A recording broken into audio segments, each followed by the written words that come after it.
Good morning, everybody, and I hope you're having a very peaceful and reflective Memorial Day weekend. We have a lot to get to, so let's get to it. I've noticed that Walt has been talking a lot about bond ratings, especially the downgrade in our US government debt. Let me explain this just a little bit because most of you don't follow this stuff because you're normal and not strange like I am. We rate bonds like eggs. So AAA in an egg is the highest grade. It's the same in the bond market. A AAA bond is pristine, almost riskless capital. And then it drops down to AA, single A, and then triple B. Kind of triple B is the demarcation line between what we would call investment grade bonds and we call them high yield, but that's euphemism for junk bonds. If you get down below into the double B, B, C range, well, you're going to get more interest on those bonds. They'll pay you more. But the reason they pay you more is because the risk level of default is much higher. So what happened? Well, Walt talked about it last week. It got downgraded just a little bit in the United States, and people said, don't worry about it. Now, remember what Moody's and Fitch and the rating services rate for is default.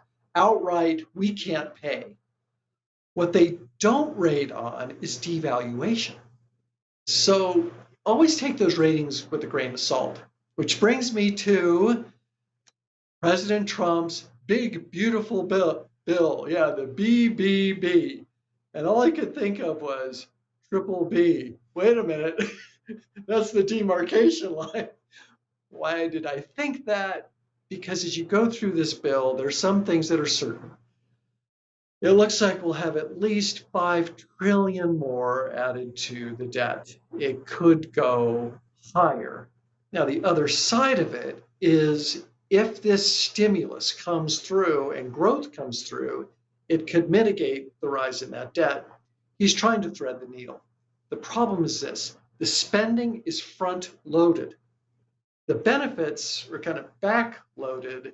And what he's hoping is we can bring enough manufacturing back, grow the economy enough to offset the certainty of the rising spending and the concomitant rise in the interest on the debt. So this is what Walt and I are looking at. And people say, you guys are talking a lot about bonds, but everybody focuses on stocks. Why do we look at bonds as well, and actually more so? This is going to be a very scientific and deep dive into the difference, and basically in the size of these markets. The stock market globally, here's the scientific part, is about this big. The bond market is about this big. The currency markets are that big. If we have trouble in the stock market, it's indicating trouble in the private sector. Apple's in trouble, Microsoft, IBM, Campbell Soup. Well, okay, if you have trouble in the private sector, the government sector actually can kind of keep on churning along and everything can still kind of work out. What if it's the opposite? What if you have trouble in the government sector, which is representative of the government bonds, that rating thing again, and government currencies? If you have trouble there, the stock market can't just trudge along. The tsunami of problems will hit the stock market.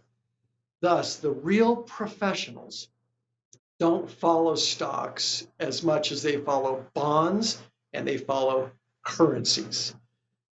We subscribe to that. You better understand what's going on at this level way up here, these levels, much more than the small focus here.